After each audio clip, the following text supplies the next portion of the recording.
కుదిరితే జగన్ గారిని అదుపులోకి తీసుకోవాలి, లేకపోతే ఎన్కౌంటర్ చేసి పడేయాలి. మీరు విన్నది కరెక్టే. కుదిరితే జగన్ గారిని అదుపులోకి తీసుకోవాలి, లేకపోతే ఎన్కౌంటర్ చేసి పడేయాలి అంతే జగన్ గారిని. ఇది నేనంటున్న మాటలు కాదు. ఒక డిబేట్లో ఏబిఎన్ డిబేట్లో అనమాట, ఒక డిబేట్లో మాట్లాడుతున్నటువంటి మాటలు ఎలా మాట్లాడతారంటే, జగన్ గారి విషయంలో చాలా మట్టుకి ఎలా అంటే వాళ్ళు ఏదైనా మాట్లాడచ్చు, వేరే నాయకుల గురించి కానీ వేరే ఇంకెవరి గురించి కూడా అసలు ఎట్టి పరిస్థితులు ఎలాంటి మాటలు మాట్లాడకూడదు, మాట్లాడితే అరెస్టులు అంటున్నారు. అందువల్ల కూడా చాలా మట్టుకి నాకు తెలిసి అది ఏబిఎన్లోనే ఇది.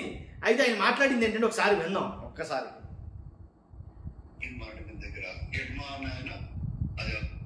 ఇప్పుడు ఇటీవల కాలంలో ఆంధ్రప్రదేశ్ లో ఎన్కౌంటర్ జరిగిన మాట దగ్గర యజమానాయన అది గెరిల్లా వార్ఫేర్ మావోయిస్టుల అతను చనిపోయాడు. యజమా అతను ఎందుకు రాజ్యం అతన్ని నిషేధించిందండి?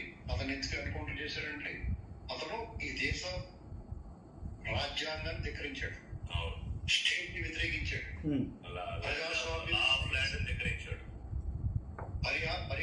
ప్రజాస్వామ్యం పరిహాసించి తుపాకీ ద్వారా రాజ్యం అన్నాడు.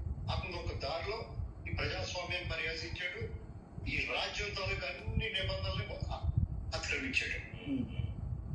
సేమ్ టైం జగన్మోహన్ రెడ్డి కూడా చేసింది ఏంటి? మరి అతను చేసిన శిక్ష అతనికి వేయరా? అతని కంటే ప్రేరకంగా గొప్పవాడు. అంటే ఈ వ్యవస్థను చనిపోయాడు హెలికాప్టర్లో జైలు పంపించాలనా లేకపోతే ఏంటి మేము చేసిన ఘట్టంగా? ఇప్పుడు అదుపులో తీసుకోవాలండి. ఇద్దరు తిరిగి ఏం చేశారు?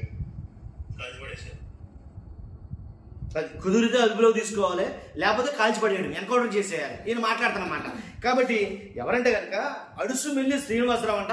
ఈయన టీడీపీ అనుకూల సంబంధించినటువంటి టీడీపీ అనుకూల విశ్లేషకుడు అడుసుమిల్లి శ్రీనివాస్ ఏబిఎన్ ఛానల్లో ఒక డిబేట్ కార్యక్రమంలో మాట్లాడతాడు. ఏమని? హెడ్మా ఎవరైతే మావోయిస్టులు మొన్న ఎన్కౌంటర్ జరిగిందో, మావోయిస్టుల నేత హెడ్మా ఎవరైతే ఉన్నారో ఆ హెడ్మాని ఎన్కౌంటర్ చేసేసారు కదా. ఎందుకని హెడ్మాన్ ఎందుకు అరెస్ట్ చేశారు? అతను ఎందుకు ఎన్కౌంటర్ చేశారు అని అంటే కనుక, ఏదైతే రాష్ట్రానికి సంబంధించి దేశానికి సంబంధించి ఏదైతే అతను కొన్ని చట్టాలకు అతీతంగా కొన్ని పనులు చేశాడో, రాష్ట్రానికి అతీతంగా, కాబట్టి చట్టాలను తొంగలోకి తొక్కి అతని సంబంధం లేకుండా చేశాడో, అందు గురించి అతను ఎన్కౌంటర్ చేశారు. జగన్ చేసింది ఏముంది? జగన్ కూడా అంతే కదా. జగన్ మాత్రం ఏం చేస్తున్నాడో, జగన్ కూడా చేసే పనులన్నీ అలాంటి పనులే కదా. కానీ జగన్ మాత్రం ఎందుకు వదిలిపెట్టాలి? అలాంటి శిక్ష జగన్కి ఎందుకు వేయకూడదు? కానీ జగన్ కూడా కుదిరితే అదుపులోకి తీసుకోవాలి, లేకపోతే ఎన్కౌంటర్ చేసేయాలి అన్నట్టు మాట్లాడతారు. మరి వీళ్ళని ఏమనాలి? ఇప్పుడు ఇదే మాట చంద్రబాబు నాయుడు గారిని నా బోటోడో మీ బోటోడో ఎవరైనా మాట్లాడితే తీసుకెళ్ళి ఎత్తేసి ముందు లోపలేసేస్తున్నారు. ఫస్ట్ ఎత్తేసి లోపలేస్తున్నారు ఏమన్నా మాట్లాడితే కనుక. మరి ఇలాంటి వాళ్ళు ఇలా మాట్లాడుతున్నప్పుడు మరి వీళ్ళు ఏం చేయాలి? వీళ్ళు అరెస్ట్ చేయరా? ఇలాంటి వాళ్ళు అందరూ కూడా, ఇలాంటి వాళ్ళు చాలా మంది ఉన్నారు ఈ బ్యాచ్ అంతా కూడా. కానీ అంటే ఎవరి గురించి మాట్లాడినా, నేను ఏదో జగన్ గారి గురించి మాట్లాడాడని అని అంటున్నా. జగన్ గారైనా సరే, చంద్రబాబు నాయుడు గారైనా సరే, పవన్ కళ్యాణ్ గారైనా సరే, రాజకీయ నాయకులు ఎవరైనా సరే వాళ్ళ గురించి ఇలాంటి మాటలు మాట్లాడితే ఎన్కౌంటర్ చేసేయాలి, కాల్చి పడేసేయాలి, లేకపోతే అదుపులోకి తీసుకోవాలి, ఇలాంటి మాటలు మాట్లాడితే కనుక ఏమంతా దేశద్రోహం నేరం చేశాడని ఎన్కౌంటర్ చేయాలి కదా. కాబట్టి ఎలా మాట్లాడే వాళ్ళని, అదుపు తప్పి నోరు శృతి తప్పి మాట్లాడుతున్న వాళ్ళని, ఎలాంటి వాళ్ళు ఏం చేయాలి? వీళ్ళు మాత్రం అరెస్టులు చేయరు, వీళ్ళు మాత్రం అసలు ఏం ముట్టుకోరు, వీళ్ళు మాత్రం టచ్ చేయరు. ఎందుకంటే కనుక కావాలి, ప్రభుత్వానికి సానుకూల పరుడు, ప్రభుత్వానికి అనుకూలంగా మాట్లాడతాడు.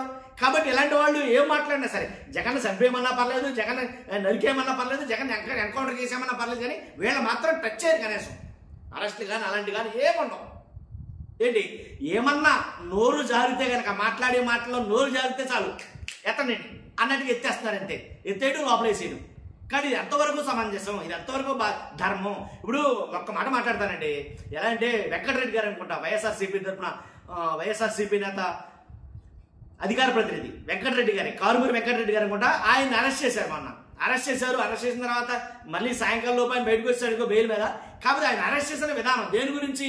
ఎవరైతే టీటీడీ ఎస్ఓ ఎవరైతే మాజీ సతీష్ కుమార్ ఉన్నారో ఆయన అరెస్ట్ గురించి తప్పుగా మాట్లాడాడని, అంటే ఆయన మృతి గురించి తప్పుగా మాట్లాడాడని, కాబట్టి చంపేశారు అని మాట్లాడాడని ఆయన మృతి గురించి. అంతకు ముందు ఆయన మాట్లాడక ముందు చాలా మీడియా సంస్థలు మాట్లాడాయి, చాలా మీడియా ఛానళ్ళు మాట్లాడాయి.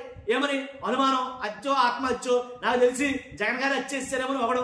ఏంటి, జగన్ గారి గొడ్లు ఏదైతే బాబాయ్ని చంపడానికి ఉపయోగించాడో ఆ గొడ్లతో వెనకాల నెత్తిమంది నరికేయడం అని ఒకడు.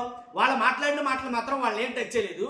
అది మమ్మటికి వైఎస్ఆర్సీపీ చేసిన హత్య రాజకీయం అని వాళ్ళు మాట్లాడితే, కాదు ఇది టీడీపీ చేసినటువంటి హత్య రాజకీయం అని ఈ వెంకటరెడ్డి గారు మాట్లాడాడు. ఈయన మాట్లాడినందుకు గారు ఈయన తీసుకెళ్లి లోపలేశారు. లోపల వెళ్ళేదనుకోండి అని చెప్తున్నాను. అరెస్ట్ చేశారు. అరెస్ట్ చేసి ఏంటి ఇలా చేశారు. కాబట్టి అలాంటి వాళ్ళని అరెస్ట్ అంటే అసలు అనుమానంగా మాట్లాడిన సార్ అరెస్ట్ చేస్తే ఇలాగ స్ట్రైట్ ఫార్వర్డ్గా మాట్లాడతారు. ఇలా ఏమని? జగన్ గారిని ఎన్కౌంటర్ చేయాలి, కాల్చిపడేయాలి. ఇలాంటి వాళ్ళు మాత్రం అరెస్ట్ చేయం మనం. ఎందుకని? వీళ్ళు ప్రభుత్వానికి సానుకూల పరుడరా? ఎందుకని? ఆల్రెడీ చాలా మంది మాట్లాడుతున్నారు కదా. కానీ ఇలా మాట్లాడే వాళ్ళు కూడా ఉపేక్షించకూడదు. ప్రభుత్వం ధర్మం 4 పాదాలు నడిపించాలి. అర్థమైనా? కాబట్టి ఇలాగ చాలా చోట్ల చాలా మంది ఇలా జగన్ గారి గురించి అయితే మాట్లాడతారు. ఈయన మాట్లాడిన మాటలు ఇప్పుడు వైరల్ అవుతున్నాయి. ఇటీవల కాలంలో ఆంధ్రప్రదేశ్ లో ఎన్కౌంటర్ జరిగింది మాండపల్లి దగ్గర. ఆయన అది గెరిల్లా వార్ఫేర్ మావోయిస్టుల అతను చనిపోయాడు. హెడ్మా అతను ఎందుకు రాజ్యం అతన్ని నిషేధించిందండి? అతను ఎందుకు ఎన్కౌంటర్ చేశారండి? అతను ఈ దేశ రాజ్యాంగాన్ని ధిక్కరించాడు, స్టేట్ ని వ్యతిరేకించాడు, ప్రజాస్వామ్యాన్ని ధిక్కరించాడు, ప్రజాస్వామ్యాన్ని పరిహాసించి తుపాకీ ద్వారా రాజ్యం అన్నాడు. అతను ఒక దారిలో ఈ ప్రజాస్వామ్యాన్ని పరిహాసించాడు, ఈ రాజ్యం తాలూకు అన్ని నిబంధనల్ని అతిక్రమించాడు. At the same time Jaganmohan Reddy కూడా చేసింది ఏంటి? అతని కేసుల శిక్ష అతనికి అయినా అతనికంటే అతను ఏ రకంగా గొప్పవాడు.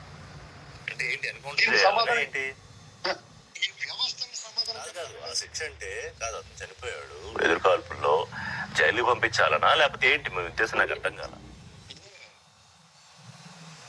అదుపులో తీసుకోవాలండి. ఎదురు తిరిగితే ఏం చేశారు? కాల్చి పడేశారు.